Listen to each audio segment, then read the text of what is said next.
Kaya bagong pinag-uusapan ngayon. Baguio as a friend? Luma nito eh. Ngayong panahong laganap ang social media, hindi kailan na maraming marites ang sa online chismis ay nakaabang.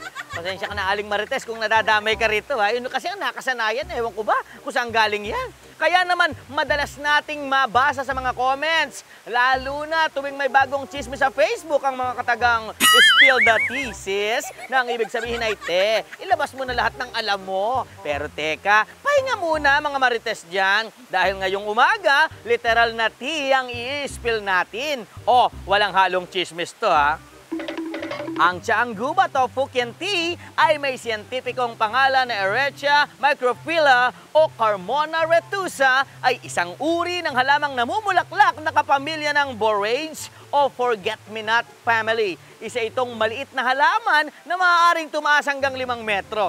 May matigas na mga sanga at mga dahon na nakakumpol kung tumubo. Ang mga dahon nito ay kadalasang nasa 10 hanggang 50 mm ang haba at 5 hanggang 30 mm naman ang lapad, at maaaring magkakaiba ang gilid, laki, yari, tekstura at kulay. Mayroon itong mga maliliit na bulaklak na may 8 hanggang 10 mm ang diametro, na mayroong 4 hanggang 5 maumbok na talulot o petals. May mga bunga ito na maliliit at hugis bilog na tinatawag na drupe, na may 4 hanggang 6 na milimetro ang diametro, na nahihinog na ang kulay ay malakayumangging kahel, dilaw at kung minsan naman ay pula.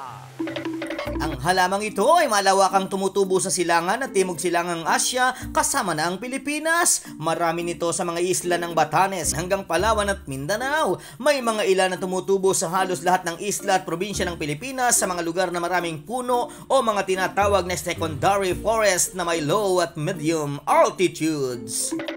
Naniniwala nga itong si Tsaang Gubat na ang hindi lumingon sa pinanggalingan ay hindi makakarating sa paroroonan. Kaya yung Fukien tea ay hindi na inaalis na ito rin ang kanyang pangalan. Dahil nagmula po ang ganyang pangalan sa Fukien o Fujian sa bansang China, kung saan sikat na sikat ang mga Fukien tea trees bilang penjing o maliit na puno, habang sa mga western countries naman ay patok itong pang-indoor bonsai tree. Ang bonsai ay nangangailangan ng extra effort para maging kaaya-ayang datingan, stylistikong baga na magiging salamin pa rin ang orihinal na itsura ng puno. Samantalang ang penjing naman ay mas malayang madagdagan ng mga ideya na pwedeng ipwesto o i-landscape kasama ng iba pang puno na nasa container na kung tawagin ay shumu penjing. Pwedeng nakapalibot sa mga bato na nasa tray na may tubig, at yan yung Shanshui penjing. At dahil nga Tsaang Gubat ang ating pinag-uusapan, hindi mawawala sa mga impormasyong i-spill natin, at hindi na rin siguro kayo magugulat kung sasabihin ko na ang dahon nito ay karaniwang ginagawang inuming tsaa. Hugasan ng mga nakuhang halaman ng Tsaang Gubat at ibilad ng 2 araw. Pagkatapos ay alisin lamang po muna sa tangkay yung mga dahon ng Tsaang Gubat na animoy kasing lutong ng mga chichirya. Yung tangkay po ay huwag itatapon, dahil sa mga florera ay pwede ang gamiting pan-dekorasyon. Balikan natin ang mga dahon na maaari nang ilagay sa bilao at hayaan lamang ito dito nang may tamang ventilasyon ng hanggang 3 araw pa. Matapos ang 3 araw na paghihintay sa umaga at hapon, ito ay pwede mo nang ilagay sa iyong garapon na pwede mo nang pakuluan bilang tsaa, timplahin kung kailan mo man gustuhin. Nandyan lang din si honey, ang honey kung gusto mo itong mas pasarapin. Pero alam nyo ba na dito sa Pilipinas, isa sa 10 halamang gamot na inirekomenda ng Kagawaran ng Kalusugan o Department of Health o DOH ang Tsaang Gubat, dahil sa kakayahan nitong gamutin ang mga iba't ibang uri ng sakit. At dahil nga sa bisa ng halamang gamot na ito, ang Tsaang Gubat ay rehistrado sa Pangasiwa ng Pagkain at Gamot ng Pilipinas o Department of Food and Drug Administration o FDA bilang lehitimong halamang gamot. Kaya nga ang daming ibinabahagi ni Dr. E na pakinabang sa kalusugan ng bida nating halaman.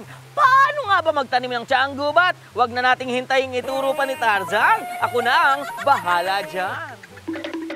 Dadami ang iyong tiyaang gubat kung ito ay babawasan. Ikaw ba ay naguguluhan? Babawasan mo kasi ito ng magulang na sanga na may habang 4 na pulgada hanggang kalahating talampakan sa pamamagitan ng cuttings na siya mong itatanim o itutusok. Kung saan? Sa puso ko. Sa paso mo na may lupa at ipa. Kung may organikong pataba o dumi ng hayop ay mas maganda. Kahit mga 10 sanga ang itanim kada paso ay ayos lang din. Diligan at kulubin ng plastic para mapanatiling moist at sa lilim lamang muna ipwesto at paglipas ng mga 2 linggo ay i-check kung may mga nag-ugat na rito. Pwede rin po ang pagkuha mismo sa puno ng tiyaang gubat ng mga sumibol sa ilalim na may ugat na rin. Hukayin at iyon na ang inyong itatanim at mas malaki ang tsansa ng mabuhay dahil nga may ugat na siyang nagpapatibay. At speaking of tiyaang gubat, napapaisip din ba kayo kung ano-ano ang mga pinakamalalaking gubat sa mundo? Here's the tea, mga kuya at ate. Ang hindi mapagtatalunan na nangungunang pinakamalaking gubat ay marahil ang pinakatanyag na kagubatan sa mundo, ang South America Amazon o mas kilala sa tawag na Amazon Rainforest. Kinikilala itong forest of all forests dahil sa kamangha-mangha nitong sukat na 5,500,000 square kilometers. At lawak na umaabot hanggang Asia, Europe at Northern America. Ito ang may pinakamalawak na hanay ng mga halaman at hayop sa buong mundo. Sa kabuuan, tinatayang 290 trillion trees ang tumutubo at lumalaki rito. Ang taiga forest ay minsang umaabot mula sa Canada sa buong Norway hanggang Siberia. Gayunpaman dahil sa natural na pagbabago at pag-anod ng continental, ang kagubatan ay nahati sa 3 magkakahiwalay na bahagi. Ang pinakamalaking bahagi ng taiga ay nasasakop ng Canadian Boreal Forest na may sukat na 4.2 million square kilometers. Ang East Siberian Taiga naman ay kalawang bahagi ay sumasaklaw sa sukat na 3.9 square kilometers. At ang ikatlo at pinakamaliit na bahagi naman ay may sukat na higit sa 2,156,000 square kilometers. Sa kabuuan, sumasaklaw ang taiga sa 30% ng kagubatan sa buong mundo. Ang tropical rainforest in Congo ay kasalukuyang sumasaklaw sa isang lugar na may sukat na humigit kumulang 1,780,000 square kilometers. Kinikilala itong pangalawa sa pinakamalaking rainforest sa buong mundo. New Guinea Tropical Rainforest. Ang isa sa mga pinakapambihirang mga rainforest sa buong mundo ay matatagpuan sa New Guinea. Bukod sa mga halaman at mga hayop na matatagpuan dito, higit sa 1,000 mga katutubong tribo rin ang nakatira sa kagubatang ito. Sinasabi rin na ang malaking bahagi ng kagubatang ito ay hindi pa nasisiyasat. Kaya naman, ginagawa itong hotspot ng mga mananaliksik mula sa iba't ibang panig ng mundo. Kaya't hindi nakagugulat na ang malalaking bahagi ng kabuuang 545,000 square kilometers na sukat ng gubat na ito ay protektado. At panghuli ay ang tropical rainforest in Borneo. Ang pinakamatandang tropical na kagubatan sa mundo ay matatagpuan sa Borneo at mayroon ng edad na halos 140 million years. Sa ngayon, ang laki ng kagubatan ay nasa sukat na 290,000 kilometers.